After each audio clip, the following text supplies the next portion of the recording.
Hello, today I'm going to be talking about melodic minor and the many ways it is extremely useful in jazz, language, and improvisation. I teach this stuff a lot and I learned a lot of things over the years, and I'm trying to just make content that I wish I had when I was trying to learn this stuff myself. In jazz improvisation, there's a concept called chord scales, which I like to kind of equate to the alphabet of jazz language. Essentially, the concept is whatever chord you're on, there is a scale that is the parent scale for that chord. I like to do it like this. If I have, say, a D minor 7 chord, I like to go up in thirds. So 1, flat 3, 5, flat 7, 9, 11, 13, and I'm back at the root.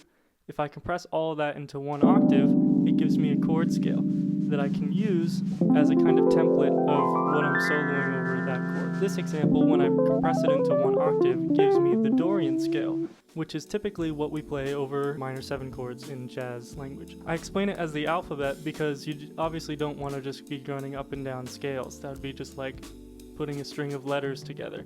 But to make things like words and phrases, we look to transcribe other great players, and then we can analyze their lines by seeing what chord scale they might be playing or how they're doing other things such as enclosures or arpeggios within it. And we can use this theory to inform ourselves in how to do similar lines over other chords. This is a very rough introduction to the concept of chord scales, and I'm not really going to be talking about anything other than melodic minor in this video. The melodic minor scale can be found just by playing a simple major scale and taking the third and making it flat. That will result in a melodic minor scale. In classical music, we tend to change the scale whether we're going up or down. So when we go down, we flat the 7 and the 6. But in jazz, we just play it the same way going up and down. Melodic minor scales are extremely useful because they work over a lot of different chord types. So obviously C melodic minor would work great over like a C minor major 7 chord. That's maybe the first chord that would come to mind that it would work over. One of the first melodic minor formulas that I learned when I was in high school studying jazz improvisation was actually the altered scale. So there's this thing called the altered scale that we can play over altered chords, which has a lot of different names. So the way I first learned about it was go up a half step and play that melodic minor scale, and now I have the altered scale.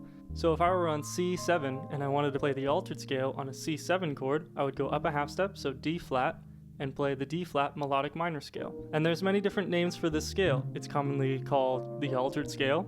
It's commonly called diminished whole tone scale because it starts out diminished and then goes to whole tone. It's also called Superlocrian because it's the 7th mode of melodic minor. What I always thought was just the simplest was to think, what melodic minor scale am I playing? This is the idea that we're going to come back to a lot in this video. So on any altered chord that you're playing, you can go up a half step and play that melodic minor scale. Let's play a line that is based off of the melodic minor scale. This one I transcribed from Jake Sherman, one of my favorite pianists and mentors and friends. We're going to use this line over a lot of different scenarios. And I'm going to stay only in C melodic minor playing the same line, and let's change the chord and see how many chords this works on top of.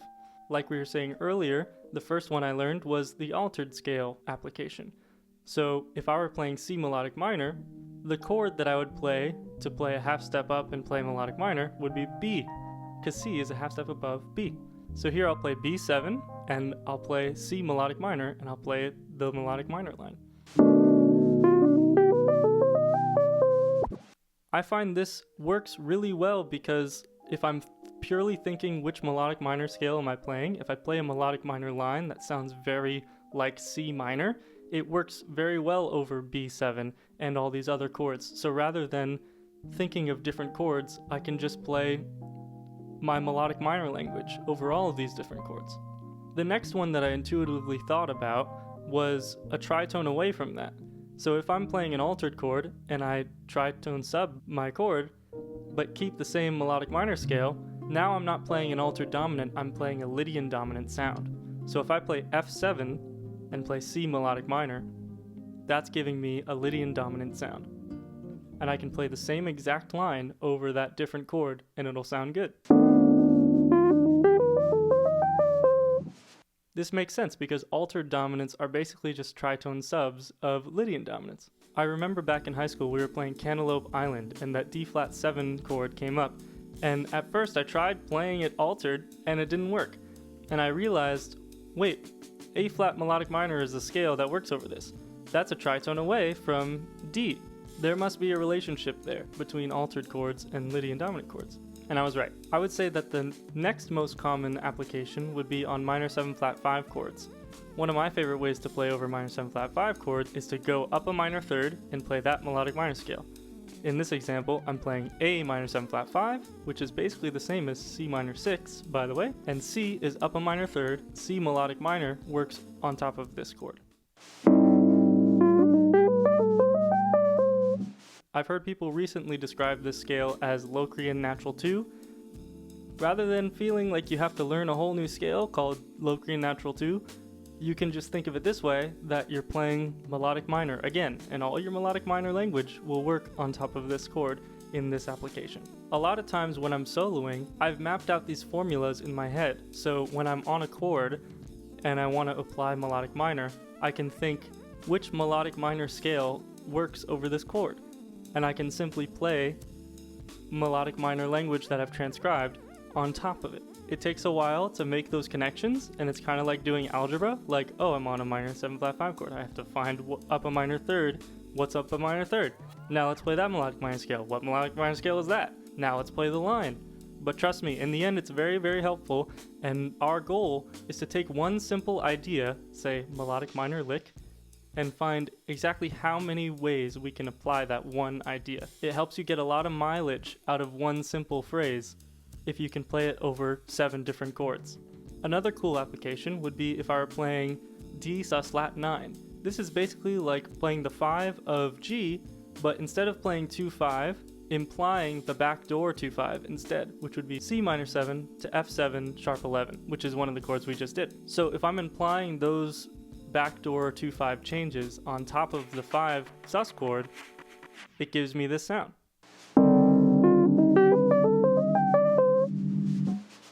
Another very common chord in modern jazz is the major 7 sharp 5 chord. A lot of times over major chords we'll play Lydian. If I add a sharp 5 to the Lydian scale, oh, it's another melodic minor scale. It's just another mode of melodic minor. So if I'm playing E flat, major 7 sharp 5, sharp 11, the parent scale for that chord is C melodic minor. So hopefully by now you're starting to realize for all these different chords, C melodic minor can be played as the chord scale for each one of them. For C minor major 7, B7 altered, F7 sharp 11, A minor 7 flat 5, D sus flat 9, E flat major 7 sharp 5. Chris Potter played this altered line, and it really emphasized how much he's playing just melodic minor on top of whatever the chord is. This is like just playing the most normal 5-1 in C minor, but you're playing it on top of a B7 or an F7. Let's move this line through all of those different options.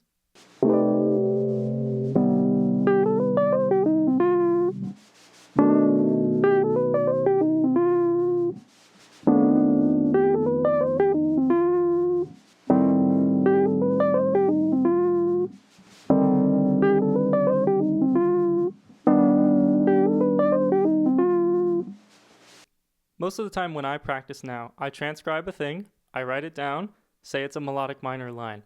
I transcribe it, I say Chris Potter played this line in this song, and then I write it out in sheet music. I analyze it, saying like, oh, this is C melodic minor over B7.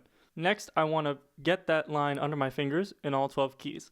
I like to go through the cycle of fifths or fourths, however you want to think about it, because it's the least amount of change per key. Think about it, if I go from C to D flat, everything is completely changed. My fingering's completely changed, everything's different.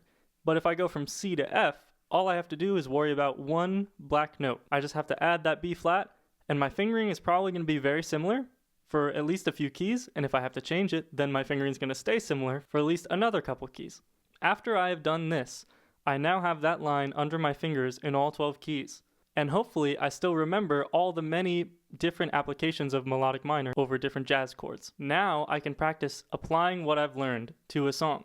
Let's play There Will Never Be Another You and put this one melodic minor lick over every chord that I can. Maybe on the major 7 chords, I'll make them major 7 sharp 5. Maybe on the minor 7 chords, I'll make them minor major 7. Obviously, I wouldn't do this at a show, but this is great practice to show how many ways I can apply one thing. This is just to accentuate how much mileage you can get out of just one idea.